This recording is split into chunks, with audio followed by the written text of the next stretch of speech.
بسم الله الرحمن الرحیم. نن راځو د ګرامر برخې ته.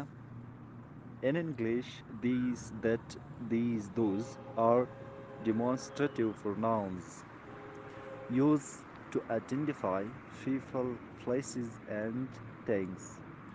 په انګلیسي کې these, that, this او those اشاروي ضمایر دي، یعنی یو څه ته اشاره کوي.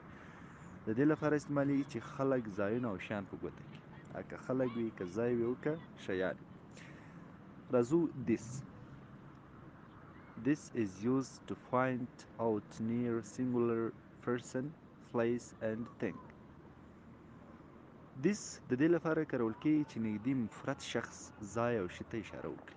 یعنی دغه دریو ته به اشاره کوي، خو څه شی به وي؟ مفرد به وي. لکه for example, this is my pen.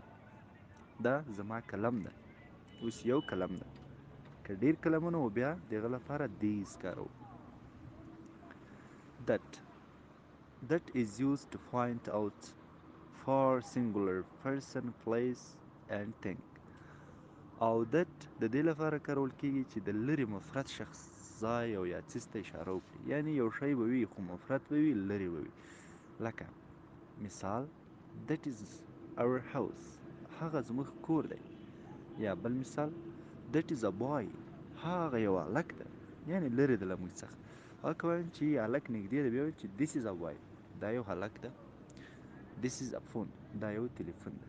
مختلف مثالونه پرې جوړولی شو.